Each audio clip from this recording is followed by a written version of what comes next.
મારું નામ પટેલ સતીશ જીતુભાઈ છે. હું નરોડા અમદાવાદ રહું છું. અમારું વતન સાબરકાંઠા ઈડર. હું 25-26 વર્ષથી અહીં નરોડા રહું છું.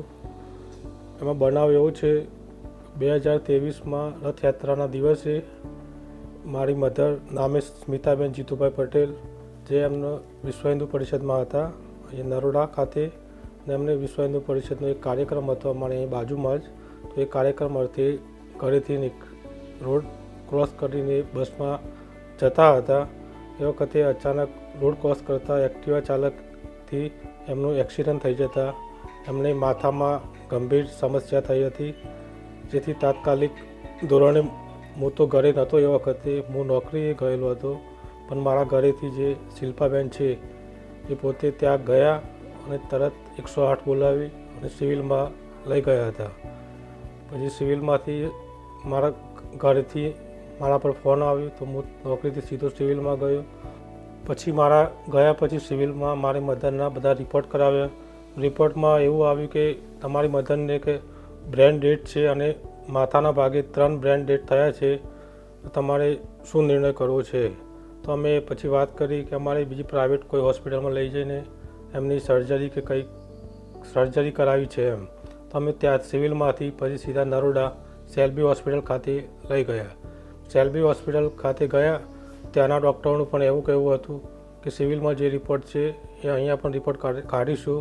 ત્યાં પણ રિપોર્ટ કાઢ્યા તો રિપોર્ટમાં બ્રેન હેમરેજ જ આવ્યું. પછી ત્યાંના ડૉક્ટરે પણ એ જ કીધું કે બેનને થોડું મોડું થઈ ગયું છે, લોહી આખા માથામાં પ્રસરી ગયું છે, માટે એમનું ઓપરેશન તો શક્ય નથી, બ્રેન ડેડ છે, માટે એમને ઓક્સિજન પર અને વેન્ટિલેટર પર રાખ્યા. એક નાઇટ ત્યાં સેલ્બી હોસ્પિટલમાં રાખ્યા, વેન્ટિલેટર ઉપર અને ઓક્સિજન ઉપર. પછી ત્યાંથી અમારા વિશ્વ હિન્દુ પરિષદમાં એક બેન છે જે સેલ્બી હોસ્પિટલની બાજુમાં રહે છે, એમને આવીને અમને જાણ કરી કે તમારે સ્મિતાબેન તમારા મધર થાય. મેં કીધું હા મારા મધર થાય. તો એમને એવું જણાવ્યું કે અંગદાન કરવું છે એમ, કારણ કે બ્રેન ડેડ વ્યક્તિને અંગદાન કરવાનો અધિકાર હોય છે, માટે અમે કીધું કે વિચારીએ. પછી ત્યાંથી અમે સિવિલમાં ગયા. સેલ્બી હોસ્પિટલવાળાએ કીધું કે આમને આમ રાખવું પડશે વેન્ટિલેટર પર અને ઓક્સિજન ઉપર. તો અમે એવો વિચાર કર્યો કે અહીંથી સિવિલમાં લઈ જઈએ પાછા. પછી ત્યાંથી એમ્બ્યુલન્સ મારફતે અમે સિવિલ હોસ્પિટલ અમદાવાદ ખાતે લઈ ગયા. પછી અમદાવાદ ખાતે સિવિલ હોસ્પિટલમાં અમારા 2-3 સંબંધી પણ નજીકના ત્યાં સર્વિસ કરે છે, એ પણ અમને મળ્યા અને એમને પણ અમને વાત કરી કે તમને સિવિલમાં અંગદાન આપો તો સારું. તો પછી અમે વિચાર્યું કે અમારા કુટુંબોને અને બીજા 2-3 માણસોને પૂછીને પછી જવાબ આપીએ. પછી અમે બધા 15-20 જણા જેવા ભેગા થયા. પછી થોડી ચર્ચા વિચારણા કરી અને પછી બધાએ નિર્ણય કર્યો કે આપણે અંગદાન કરીશું. પછી ડૉક્ટર સાહેબને મળીને બધી વાત કરી અને અમે કીધું કે અમે અંગદાન માટે એગ્રી છીએ.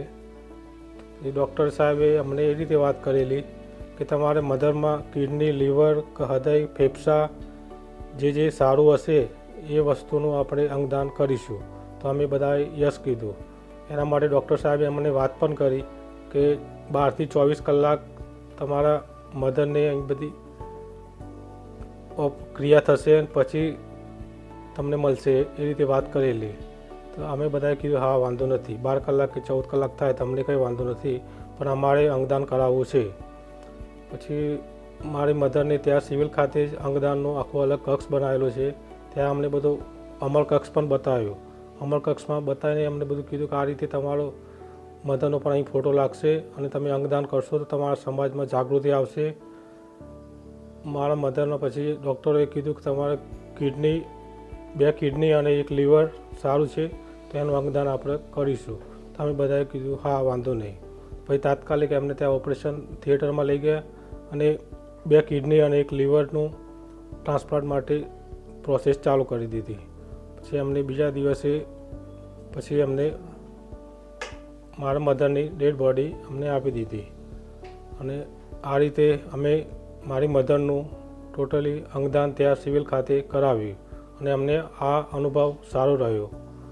આ રીતે સમાજમાં જાગૃતિ મળે અને બીજા લોકોને પણ આ અમે કર્યું એ કરવા માટે લોકો પ્રેરાય એ માટે અમે આ અંગદાન કર્યું છે. અત્યારે કેટલાય નવજુવાન ઘરડા ઘણાએ ફેમિલીમાં ઘણાને લીવરનું, કોઈને કિડનીનું, કોઈને ફેફસાનું કંઈ ને કંઈ તકલીફ હોય છે અને બજારમાં ક્યાંય ઉપલબ્ધ થતું નથી. આ રીતે સિવિલ દ્વારા જો તમે કોઈ બ્રેન ડેડ વ્યક્તિ હોય તેનું અંગદાન કરવા ઈચ્છતા હોય તો સારામાં સારું આપણું અંગદાન બીજે કોઈ વ્યક્તિને સારા કામ માટે આવશે અને એના આશીર્વાદ રૂપને આપણો પરિવાર પણ સારું મદદરૂપ થશે અને આપણને એના આશીર્વાદ મળશે. જે આપણે અંગદાન છે એ જે વ્યક્તિ લેશે તો આપણને આશીર્વાદ મળશે.